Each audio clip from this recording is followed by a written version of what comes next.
Good afternoon and welcome. My name is Lene Palmisano and I'm the Vice Chair of the Administration and Enterprise Oversight Committee. I will be chairing this meeting today as the chair of this committee, Councilmember Robin Wansley, is out. So I will call to order our regular committee meeting for April 7th, 2025. Before we begin this meeting, I'll offer a friendly reminder to all committee members, staff, and the public that these meetings are broadcast live to enable greater public participation. These broadcasts include real-time captioning as a further method to increase the accessibility of our proceedings to the community. So please, all speakers, be mindful of the rate of your speech so that our captioners can fully capture and transcribe all comments for the broadcast. We ask you to please moderate your speed and clarity of your comments. I will now ask the clerk to call the roll. Councilmember Vita? Present. Ellison? Here. Cashman? Present. Chugtai? Present. And Palmisano. Present. There are 5 members present. Let the record reflect that we have a quorum. I'll remind my colleagues that we'll be using speaker management today, so please sign in or let the clerks know if you need assistance. Before we begin, would Director Meg McCann be the right person to introduce? Madam Chair, I just wanted to have the staff come forward to note that we have several special guests in the audience today and to explain why we have them with us. Yes, please. Oh, hello, welcome. Hi. Good afternoon, Chair Palmisano and council members. Shanna Sether, Principal City Planner in Community Planning and Economic Development. We are joined today by a development class from the University of St. Thomas. They've come to have the real-life experience of what it's like to be a future developer before the city of Minneapolis. They asked to come to a public hearing, and we've walked through the podium a little bit. We're going to go over to the public service building after this and have a little chat about development review and project docs and kind of some of the things that we do here at the city of Minneapolis. I'd like to introduce their professor next. This is Andy. Hi, welcome. Thank you. Chair Palmisano, council members, thank you very much. I'm Andrew Babula, the director of the real estate program at the University of St. Thomas. I just want to thank you for having our students here. This is a real estate development class, and so a big part of development clearly is the city approval process. And so while we're not in a planning commission meeting or a city council meeting, we felt it was important to understand the lay of the land and how some of these meetings work. So once again, thank you. We appreciate you having us here. Thank you, Mr. Bulbula, Ms. Sether. We have an alumni of St. Thomas here on the dais, and I know she's already welcomed you all herself. Well, we don't have a public hearing today. We do at times, in which case people sign in over there with the clerks and then would get called up by the person running the meeting for up to 2 minutes of things that they wish to say, questions they want to ask, that we don't have a back and forth here. But Ms. Sether is quite familiar with those kinds of meetings because she's been a great planner for us. So I'm sure you'll get more orientation then. So with this agenda as approved, there are 11 items on the consent agenda, which I'll read now for the record. The first is a gift acceptance from the National Public Safety Partnership for travel and lodging expenses for Chief O'Hara. The second is a gift acceptance from the Minnesota section of the American Water Works Association for travel, lodging, and meals for Ms. Rochelle Widmer. Item number 3 is a contract amendment with Carpal Computer Systems for a case management software solution.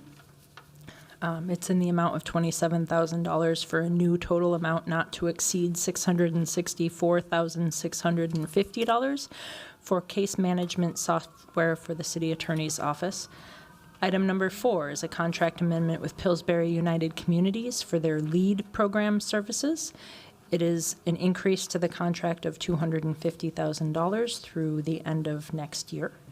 Item number 5 are contracts with Metro Youth Diversion for East Lake Street and East Franklin Community Safety Ambassador programs. Item number 6 is a contract amendment with the state of Minnesota for air quality monitoring stations on city property. Item number 7 is a contract amendment with Kramer North America for the First Avenue Bridge reconstruction project. Item number 8 are contract amendments with various vendors for the violence prevention services. These are extensions for continued funding from the 2024 Violence Prevention Services contracts. Item number 9 is a contract with the Downtown Council for the Vibrant Downtown Storefronts Initiative.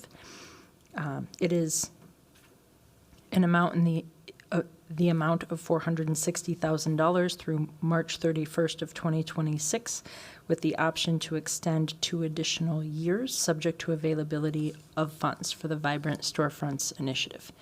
Item number 10 is a lease amendment with COCO for facility and meeting room space. Item number 11 is a bid for overlay and existing lane markings. First, I will ask if there are any comments or questions about some of these items, and I'll call on Councilmember Ellison. Just wanted to note for our students here, this might seem really boring. This is the consent agenda, right? Means we're not going to debate it. But if you're if you're a future staff person at a city, this is where you want your stuff. You want it on the consent agenda, right? If it's not on the consent agenda, it means it risks getting debated, right? And while that's probably more exciting to watch, having us up here debating your item is probably not, not the most fun thing for staff. So anyway, just wanted to give you guys that little lesson. Thank you. Councilmember Cashman. Well, thank you, Vice Chair Palmisano.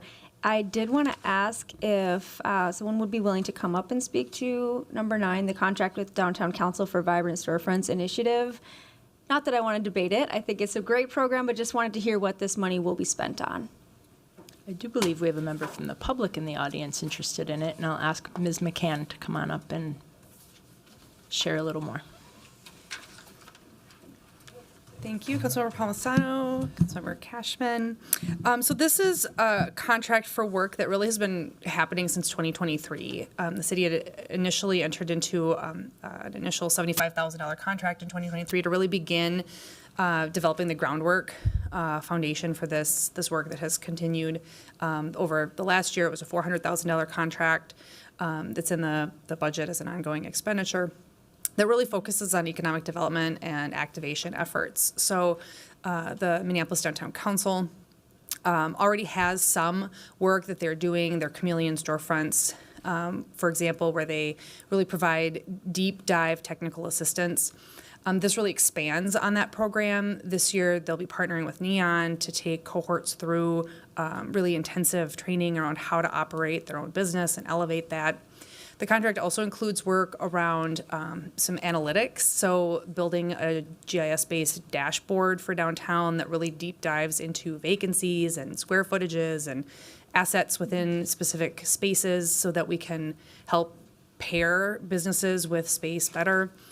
They've contracted with a broker that really is able to operate directly with entrepreneurs and then partner with the relationships that MDC has with existing property owners. That's kind of started in 2024 and is now extending and taking off. So a lot of components to the work that we really began building in 2023, developed the infrastructure for in 2024, and are really at a launching off point now. So we're really excited about this contract, and I think we'll bring a lot of exciting things.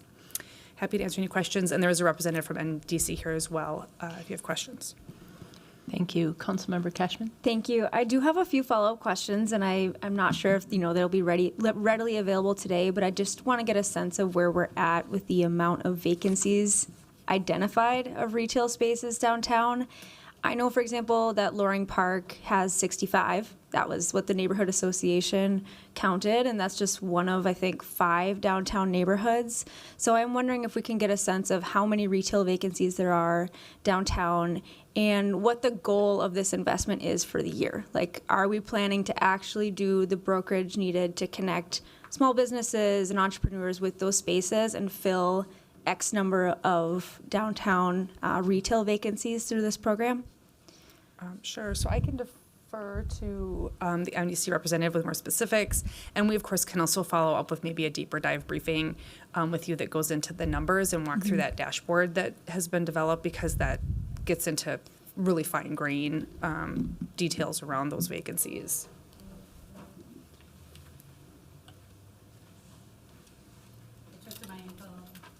Sorry. No rush.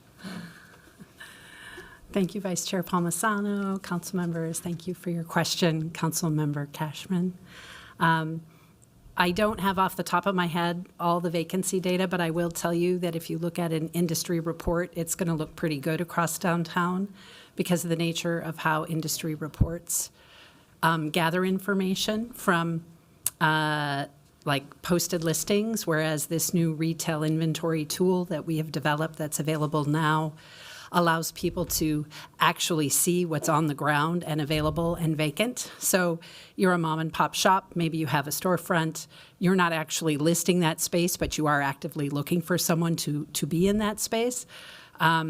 That isn't captured very often by an industry report. So one of the things we did with our resources over this past year was develop a downtown retail inventory tool.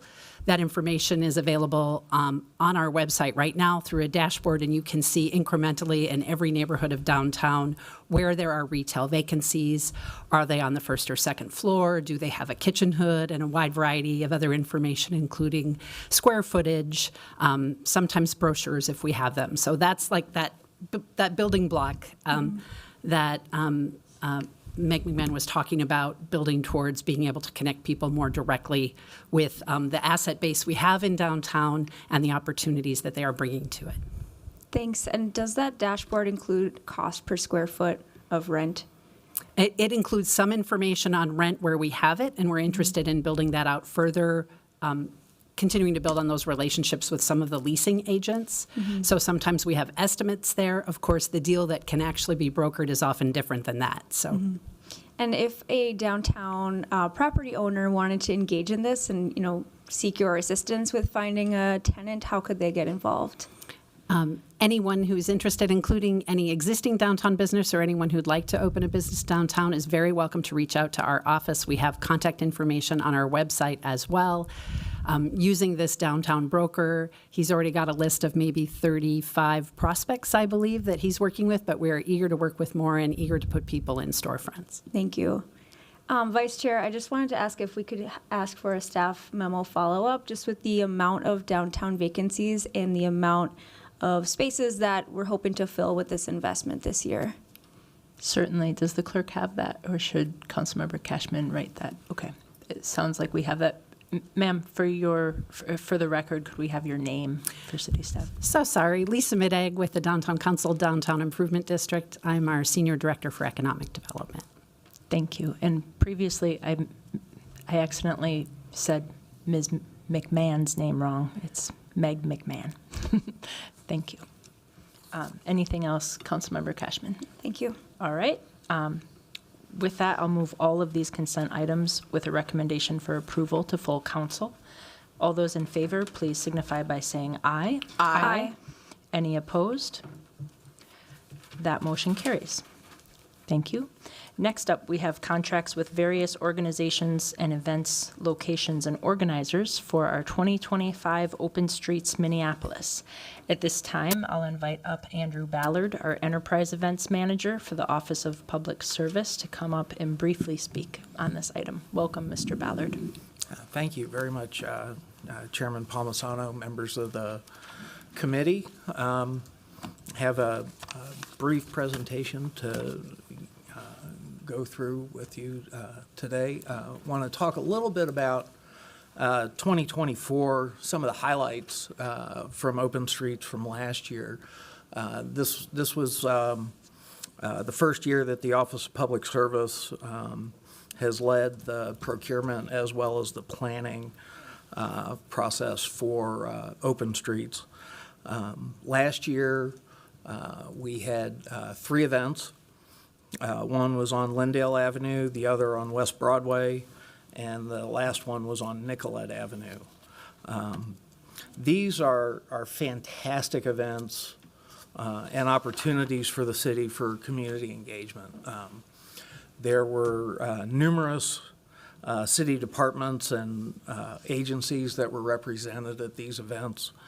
MPD, Minneapolis Fire Department, Public Works, Elections and Voter Services, 311, Office of Community Safety, and many, many others. Last year, across the 3 events, we had approximately 75,000 people attend. And this was as reported by the event organizers. They used various different methods for estimating their crowd, some using some technology to track, to tally up active cell phones. Some used volunteers at entrances and those kinds of things. Over the course of the events, we had over 20 stages that had either live music or DJs. We also had approximately 550 registered vendors, as well as over 100 food trucks and food vendors. Okay, some of the things that, based on lessons learned from last year, as well as wanting to expand open streets for this year. Last year, there were only 5 locations for the event organizers to choose from. This year, we had 13 event locations across the city for event organizers to give us proposals. We added another event where last year we did 3. This year we're proposing 4. And this year, the 4 that we're proposing are spread out more across the city than they were last year. Some of the other things we've changed that were changed. In addition to the $50,000 to each of the event organizers, the city also provides a lot of in-kind services, as well as waiving permit and application fees, as well as some hard expenses. In 2024, the city paid, in addition to the $150,000 on the 3 events to the event organizers, the city spent approximately $20,000 for items that were we contractually committed to last year, things like portable toilets. We had to contract some reserve traffic control agents last year because of some event conflicts within the city, as well as supplement the solid waste and recycling expenses. So what we're proposing is for the 4 events, the $50,000 as proposed to each of the event organizers, with $50,000 in reserve for these hard expenses. The 4 events and event locations and dates that we're looking at. The first event being on August 2nd on Central Avenue with the Audubon Neighborhood Association. The second event on August 17 on Cedar Avenue and Riverside Avenue with the West Bank Business Association as the sponsor for that event. On September 6th, West Broadway, being organized by the West Broadway Business Coalition, and then on Hennepin Avenue, being organized by the Uptown Association. And with these 4 events, there's only one event that we're repeating from last year, and that's on West Broadway. And one additional event organizer who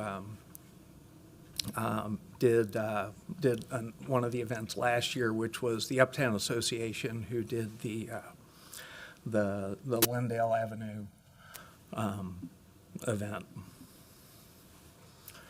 So as I mentioned, as far as funding goes, as I mentioned, the city is providing each of the event organizers with $50,000. The organizer, in order to, it's a reimbursement where they have to reconcile their expenses, their allowable expenses to us with invoices and receipts. And then we reimburse out of the allocated $50,000 for each event. There are,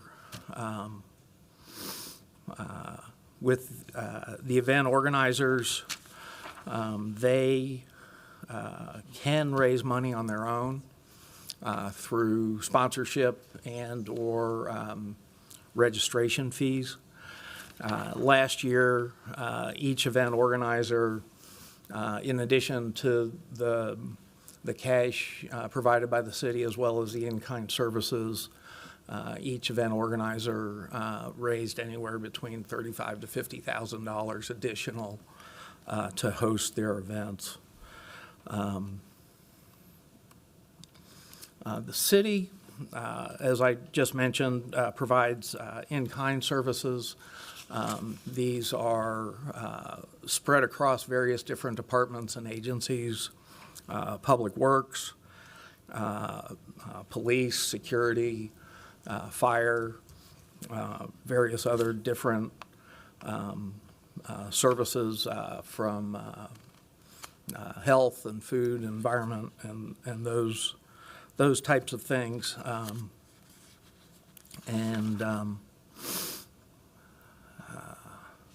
In addition to the cash, the value of the in-kind services is roughly $65,000 to $75,000 per event.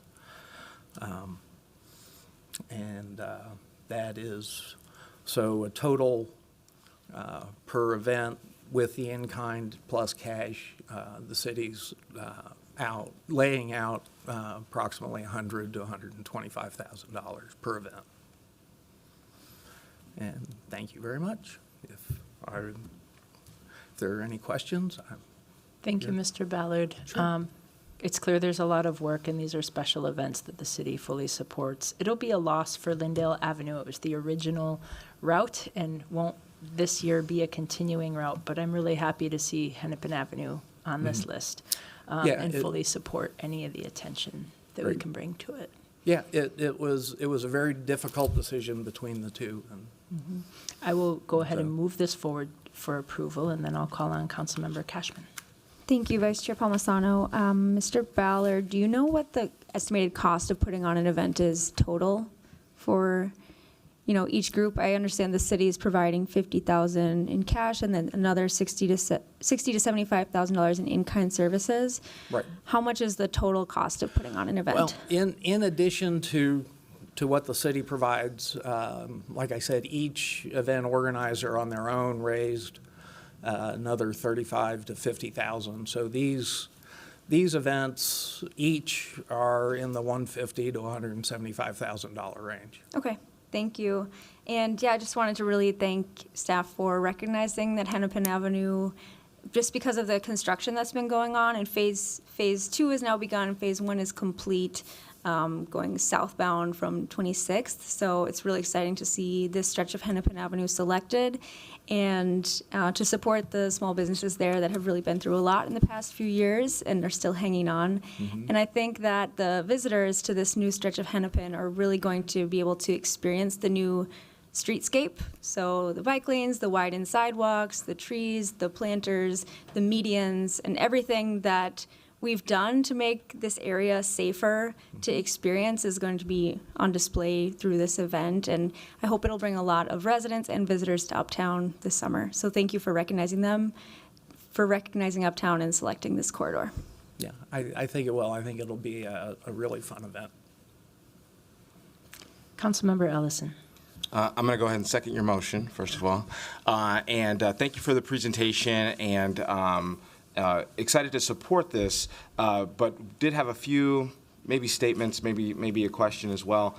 I'd love in not for this presentation, obviously, but in future presentations, if we could kind of see a little bit of track maybe the progress of these events over time. I know last year was the first time, as you mentioned, that we were sort of sending this out to other groups. And before that, there had been one group that had been Our Streets that had been running these. And while in the long run, maybe switching from Our Streets to more of a city-run program maybe won't be neither here nor there. You know, I think a lot of people felt like there had been a lot of momentum and with them running the events, with things changing.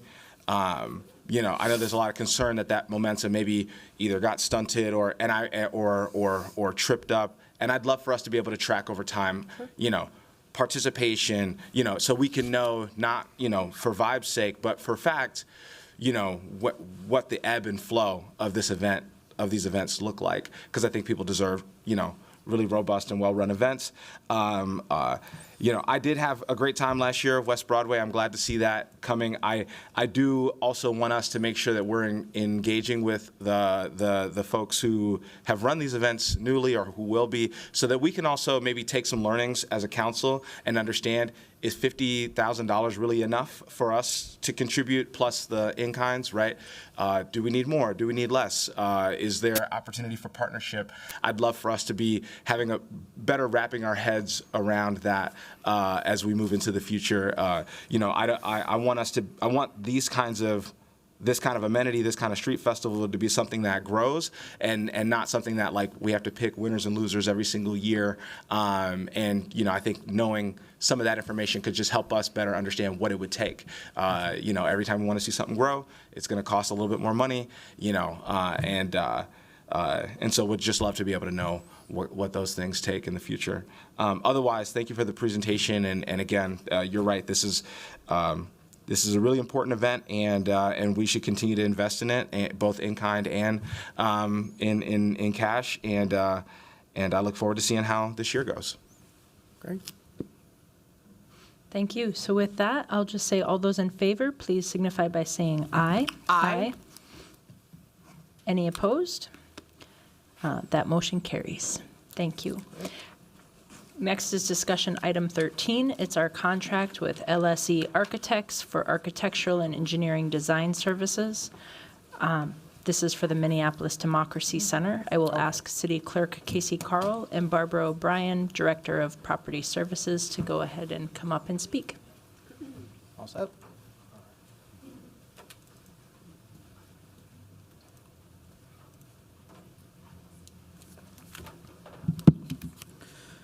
Good afternoon, Madam Chair. As you noted, my name is Casey Carl. I have the privilege of serving as clerk of the City of Minneapolis.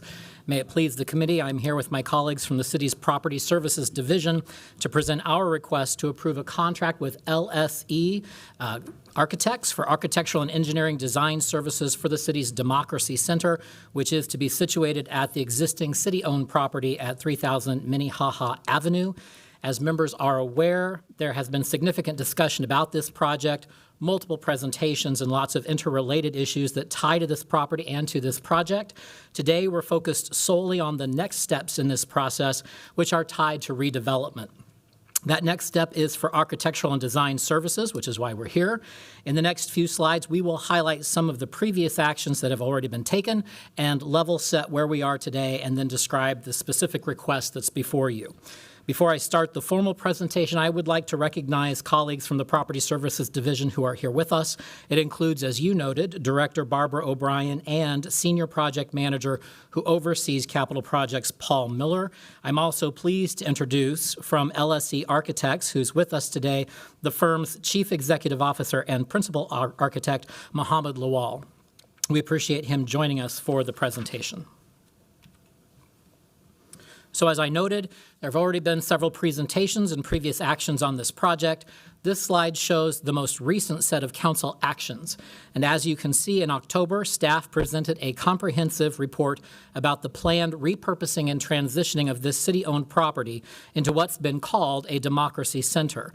That was followed then in November with the acceptance of a bid by Construction Results Corporation for an improvement project at the site. And then last December, the city issued a request for proposals. I've noted here the respective LIMS files where all of the details for these different actions can be found. In terms of the future of the site, the Democracy Center would be the headquarters for the city's Elections and Voter Services Division. That's a division of the city clerk's office. To achieve this, staff is requesting authorization of a contract with LSE Architects in an amount not to exceed $871,500 to cover the architectural and engineering design services. In your briefing materials, you'll see that this contract would provide the city with the requisite architectural, engineering, construction administration, and cost estimating services for this entire project, which includes the EVS, or Elections and Voter Services operations, as well as for the 8,000 square feet of ground level space that we've reserved for use by a community partner to be named in the future.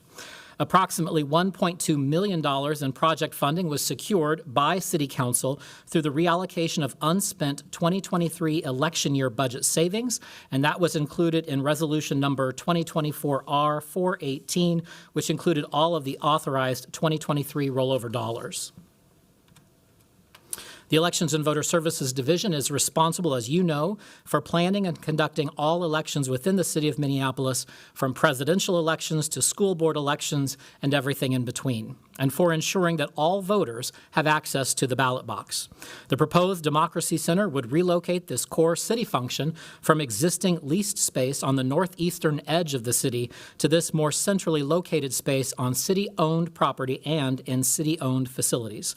This slide highlights some of the services and programs that the Elections Office offers, which encompasses all of the election-related programming, as well as additional support for enterprise operations and community engagement. As we've shared in previous presentations, the relocation of the EVS division offers several advantages. Some of the more significant of those are in the plus column highlighted on this slide. For example, it would allow the city to repurpose and use this existing city-owned property for an identified city need, a need I would submit as a foundational function of government and one that underpins all that we do as a representative system of local government. It relocates this core function of the city to a more geographically central location, which improves access for all voters. This is further enhanced to the close proximity and access the site has to multiple public transit options and major transit corridors. Very importantly, it would allow us to consolidate all election-related functions and operations into a single space. At our existing leased space, our operations are spread into 3 separate facilities on a single business campus. And while that has worked for us in the past few years, it is less than ideal and does create some challenges. And finally, of course, the projected savings by converting from leased space to city-owned space. At this time, I'd like to bring Director O'Brien to the podium to address the project timeline, which is shown here for you, as well as vendor selection and the exact scope of work encompassed within this specific step in the overall project. She'll also address a unique feature that was incorporated into this particular contract that is not typical, but which we believe addresses Council's interests. After Director O'Brien completes her portion of the presentation, staff will be available to address any concerns the committee might have. Thank you. Welcome, Director O'Brien. Thank you. Good afternoon, Madam Chair. I am Barbara O'Brien, and I am the Director of Property Services for the City of Minneapolis. As stated, the RCA in front of you today is to authorize the contract with LSE Architects for engineering and design services for the Minneapolis Democracy Center to be located at 3000 Minnehaha Avenue. The process for bringing this RCA to you today began in December of 2024, when a request for proposals for design services was issued by the City of Minneapolis. The proposal submittal timeframe followed our standard process and was open for 6 weeks. On March 14th, 2025, the submittal process closed. The city received 8 proposals in total. Upon review, 4 of those proposals were selected to advance, and interviews of the firms were conducted to those 4 firms. Utilizing the city's designer selection process, the interviews were concluded with LSE Architects as the selected firm. Upon approval of the contract for design services, the city will partner with LSE Architects to begin the design process with a kickoff proposed in May. This will begin the programming and schematic phase of the process. As Clerk Carl mentioned, the contract before you does have a unique feature built into its language. Typically, engineering and design contracts encompass the entire design process and are conducted in a continual pattern through all of the design phases, so from pre-design through construction administration. Recognizing the distinctiveness of this city-owned property and the need for transparency in the redevelopment process, this contract calls for a clear stopping point in the design process. At the conclusion of the schematic design phase, Property Services, along with the city clerk, EVS staff, and LSE Architects, will return to elected leaders to provide a presentation on the overall design concept. The presentation will demonstrate functional space layouts along with the corresponding exterior elevations that will illustrate the intent of the transformation of this building. By taking this course of action, it is our intent to share the project status and solicit feedback at a time in the design process where that allows for incorporation of input.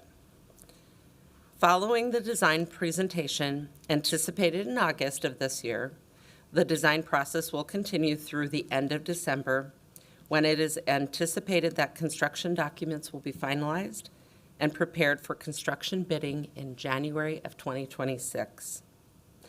At this time, I would like to invite Mohammed Lawal, Chief Executive Officer and Principal Architect for LSE Architects, to the podium to introduce his firm and to discuss the approach to the design process that he and his firm will be taking in partnership with Property Services.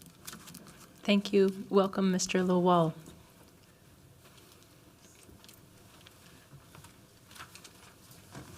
Thank you. Thank you, Council, Madam Chair Palmasano. Is that right? There Sure. we go. Yeah. Good afternoon. My name is Mohammed Lawal. I'm the Chief Executive Officer and the Principal Architect for Lawal Scott Erickson Architects. We are based on 1401 Glenwood Avenue North in Minneapolis. Before I say more about our firm, I would just like to say I am going on my 50th year as a Minneapolis resident of my 58 years. I raised my family in Minneapolis, and this is my home. I also have located my business here in Minneapolis, in North Minneapolis, over on Glenwood. We have 50 architects and designers that work on our staff. We are the largest black-owned architecture firm in the state of Minnesota, based here in Minneapolis, and we do work in over 26 states. So we export our architectural expertise well outside of Minneapolis and the state and promote the city of Minneapolis as a center of excellence. This would be one of the highest honors for us as a firm to work with the city of Minneapolis and your Property Services on the Minneapolis Democracy Center. We have done quite a few projects in the area. We're familiar with the area, and so we're really excited. I think Ms. O'Brien wanted me to talk a little bit about the process. The programming and schematic design phase of the work is where we try to gather the information on what's needed in the EVS, how we can transform and repurpose the 3000 Minnehaha building, which is at the intersection of Minnehaha and Lake Street, which you all know. And we will work with you, the Community Property Services, to understand how to really, truly transform the building so it does become a beacon of transparency in the neighborhood and for democracy. Like Barbara said, we will be coming back to you to present in August in terms of what the schematic design, proposed design will look like so that we can have your insight and input. So, and then we would be moving on to the next phases of work. But if there are any questions that you have for me, I'm here to answer those. Thank you. First, I'll call on Councilmember Ellison. Yes, thank you. I would like to move this for approval, and we'll still have our discussion here. But I also wanted to talk a little bit about, we've had a lot of discussions about this site, about what's gone on here, about the history of it. We've had a lot of discussions about the Democracy Center, and, I'm somebody who early on didn't see the issue. I think some of my colleagues gave me some good feedback on why the community might be have some pushback about a Democracy Center here, and we had that debate. And I think that we're at a point where I've got a lot of faith in our ability to move forward here. I've got a lot of faith in your organization to do community outreach. You've got a long history, but you've also done some work at North High. You've done work in sort of across the city, and I think that you're used to dealing. You're community oriented. That's been my experience with LSC, and so I'm happy to move approval of this here today, and I hope my colleagues will join me in that. In moving this forward with approval, but either way, I appreciate the presentation from staff. I appreciate sort of the acknowledgement of the journey this is all taken, and obviously with the opportunity to allow LSC to do the work that they're so good at doing. I see a lot of value in that. So that's all. That's my motion. Thank you. Councilmember Vita. Thank you, Chair Palmisano. Thank you, Mr. Lual, for even applying to do this project. So as my colleague, Councilmember Ellison said, around this topic, there was lots of controversy. And I was always thinking, if anybody watches a council meeting, there's no way they're going to apply to do this work. So thank you so much for stepping up. Again, you've stepped up so many times, in particular on the north side, to do some of the hardest work that's before us. And I appreciate it so much. When I saw your firm on here, I was like, yes. North Side represent. Here we go again. Something really good, a good person coming from the North Side, but also we know, Councilmember Ellison and I were up here kind of talking about it. Look, we are just confident in your ability to just do this and do it right, to engage community. You know how to have those hard conversations. You know how to say yes and no. You know how to say now is not the time, but this is what we can do. And that's what we're going to need with this project. And I really do appreciate you stepping up. Every time I have a conversation with you, it's about the footprint that you leave on this community. And this is just another footprint. And I think this might be the greatest one yet. And well, maybe the Weber Park Library is, because it's in Ward 4. So I misspoke when I said that. But this is really a good part of that footprint and legacy that you're leaving for us and generations to come in Minneapolis. So thank you so much. Thank you. And Councilmember Vita, did you want to second this motion? Second. Thank you. Is there any other discussion from my colleagues? Seeing none, I think we can do a voice vote unless you want a roll call. We'll just do a voice vote. All those in favor of this, please signify by saying aye. Aye. Any opposed? That motion carries. Thank you. Thank you. We've concluded all business to come before this committee today, so without objections, we are adjourned. Thank you, everyone.